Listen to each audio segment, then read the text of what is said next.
시작은 한 장의 비단이었소. 그 비단은 눈처럼 희고 피처럼 붉게 물들 운명을 지녔지요. 조선말 남해 끝자락의 작은 고을. 봄이면 바람에 매화향이 흩날리고 바다는 고요히 하늘을 비추었습니다. 그곳에 양반가 규수 윤설이가 살고 있었습니다. 그녀는 자수보다 책을 더 좋아했고 규방보다 서당을 그리워했지요.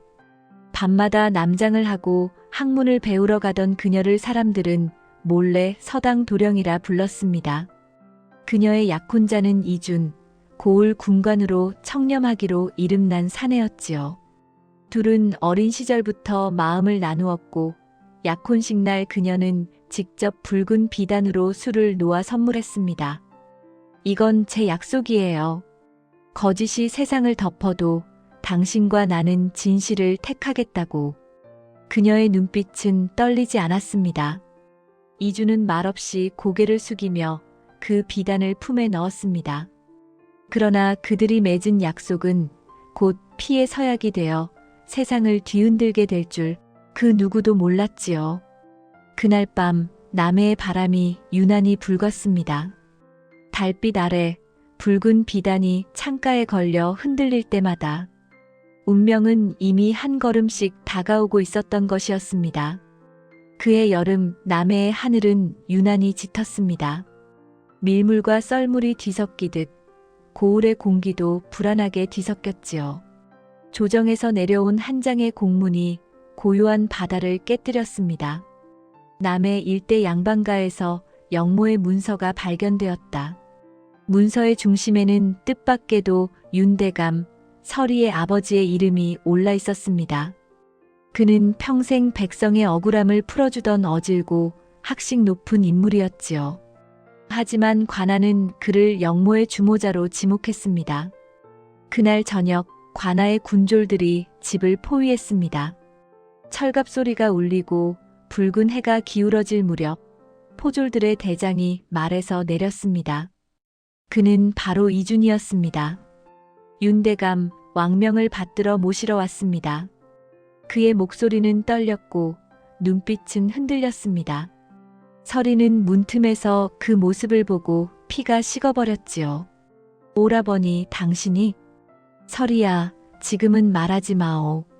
이주는 그녀를 향해 마지막으로 눈을 마주쳤습니다. 그러나 그 눈빛에는 사랑보다 절망이 먼저 깃들어 있었습니다. 그날 밤 윤대감은 억울함을 호소하며 끌려갔고 집안은 순식간에 관의 손에 넘어갔습니다. 붉은 비단으로 장식된 혼례방은 불길에 휩싸였고 연기 속에서 설이는 홀로 무릎을 꿇었습니다. 하늘이시여, 거짓이 진실을 삼키고 사랑이 칼날이 되는 세상입니까? 그녀의 두 손엔 아직 남은 비단 조각 하나가 쥐어져 있었습니다. 그 비단 위에는 작은 글씨로 이렇게 새겨져 있었지요. 진실을 잃지 마라. 그날 이후 설이는 침묵의 규수가 되었습니다. 세상은 그녀를 반역자의 딸이라 손가락질했지만 그녀의 눈빛 속에는 오히려 더 단단한 불씨가 피어오르고 있었습니다. 이주는 더 이상 모습을 드러내지 않았습니다. 그가 사라진 날부터 관아의 문서고에서는 밤마다 이상한 소리가 들려왔다 했지요. 바람도 없는데 비단이 흔들리고 창호지 너머 붉은 빛이 스쳤다고. 사람들은 그때부터 속삭였습니다. 윤대감의 원혼이 돌아왔다. 그러나 그것은 원혼이 아니라 아직 꺼지지 않은 한 여인의 결이었습니다. 사람들은 말했다. 영모의 피는 불로도 씻기지 않는다. 그 말이 마치 칼날처럼 설이의 이름을 베어갔지요. 윤대감이 끌려간 지 석 달째 되던 날 관아의 마당에서 그의 처형이 집행된다는 소식이 들려왔습니다. 설이는 마지막으로 아버지를 만나기 위해 관아 앞까지 달려갔습니다. 비가 억수같이 쏟아지던 날 피비린내와 빗물이 뒤섞인 그곳에서 그녀는 아버지의 마지막 눈빛을 보았습니다. 설이야, 진실은 반드시 살아남는다. 그 한마디를 남기고 윤대감의 목은 떨어졌습니다. 그녀는 비명을 지르지도 쓰러지지도 않았습니다. 그저 피로 물든 비단 조각 하나를 주워들고 입술을 깨물며 그 자리를 떠났습니다. 며칠 뒤 마을에 또 하나의 소문이 돌았습니다. 윤대감의 집을 고발한 자가 이준이었다는 것이었지요. 사람들은 손가락질하며 수군거렸습니다. 사랑을 팔아 목숨을 산 남자. 그 여인을 위해서라도 차라리 죽는 게 낫지 않았을까? 서리는 믿지 않으려 했습니다. 그는 그런 사람이 아니라고, 그 약속이 거짓이 아닐 거라고 스스로를 다독였지요. 하지만 어느 날 관아의 벽에 붙은 포고문을 보고 말았습니다. 영모 혐의자 윤대감, 이준의 증언으로 사형 집행. 그 순간 세상이 멈춘 듯 고요해졌습니다. 그녀의 두 손에서 붉은 비단이 바람에 흩날렸고 비단 조각 하나가 눈앞에서 피처럼 떨어졌습니다. 이준, 당신이 내 아버지를 죽였단 말입니까? 그녀의 눈동자에서 눈물이 사라지고 대신 결의가 피어올랐습니다. 그날 밤 그녀는 머리를 풀어헤치고 초를 켰습니다. 불빛 아래서 붉은 비단을 펼치고 바늘을 들었지요. 배신의 약속을 진실의 서약으로 바꾸겠다. 그녀는 피 묻은 손끝으로 글자를 수놓았습니다. 복수할 복. 그 한 글자가 새겨지자 바깥에서 강풍이 불어와 등불이 꺼지고 창문이 열렸습니다. 바람 속에서 들려오는 속삭임. 법이 잠들면 붉은 비단이 깨어난다. 그녀는 천천히 미소 지었습니다. 그 미소는 더 이상 규수의 것이 아니었습니다. 법보다 강한 의지, 사랑보다 깊은 한. 그것이 이제 그녀의 이름이었지요. 그날 밤 서리는 결심했습니다. 붉은 비단을 허리에 감고 관아로 향했지요. 그녀의 눈빛은 차갑게 식은 달빛 같았습니다. 관아의 담장 아래에 숨어들던 그때 그녀는 이상한 소리를 들었습니다. 어서 이 편지를 전해라. 그 아이에게, 서리에게. 익숙한 목소리였습니다. 이준의 목소리였지요. 서리는 숨을 죽인 채 창틈으로 안을 들여다보았습니다. 그곳에는 포승줄에 묶인 이준이 있었고 그의 앞에는 탐관오리 최참판이 서 있었습니다. 이놈, 감히 나를 고발하려 했다고? 백성의 피로 쌓은 재산, 언젠가 하늘이 벌할 것이오. 그 하늘이 오늘은 나요. 최참판이 비수를 들이밀자 서리는 입을 틀어막았습니다. 이준의 입가에서 피가 흘렀지만 그는 웃고 있었습니다. 그리고 조용히 품에서 한 장의 붉은 비단 조각을 꺼냈습니다. 그것은 바로 서리가 혼례날 선물한 그 비단 조각이었습니다.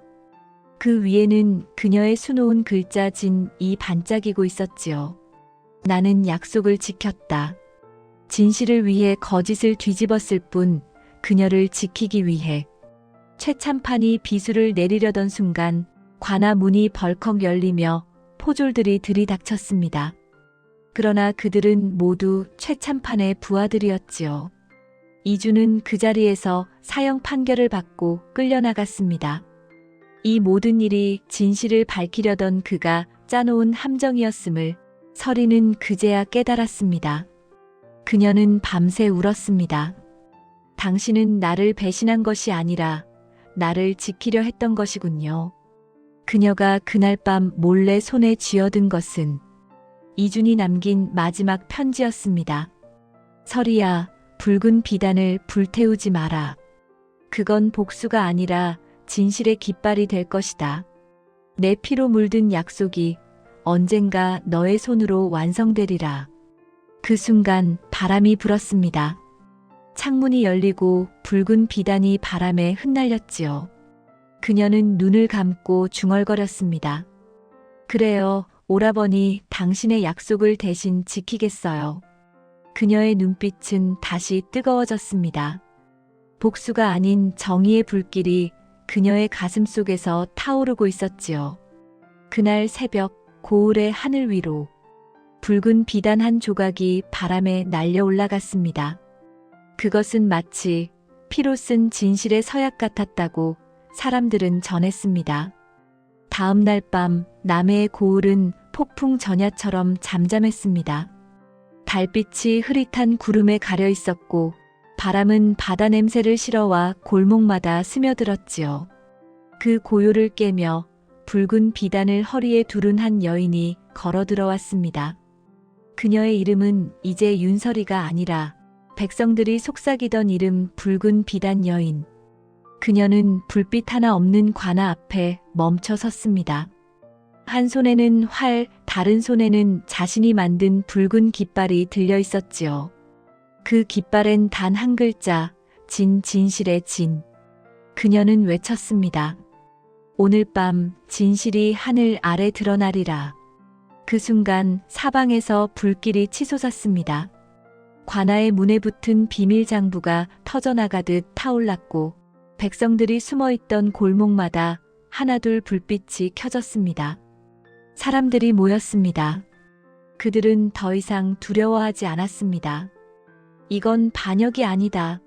거짓의 심판이다. 그들의 함성이 바다의 파도처럼 관아를 덮쳤습니다. 설이는 최참판의 집무실로 뛰어들었습니다. 비단 깃발이 휘날리고 불꽃이 천정을 뒤덮었지요. 최참판은 놀란 눈으로 외쳤습니다. 내년이 감히 누구의 명을 받고 진실의 명을 받았소. 그녀는 탁자 위에 이준의 피 묻은 편지를 던졌습니다. 그 안엔 관아의 부정, 세금 착복, 고문 조작의 모든 증거가 적혀 있었지요.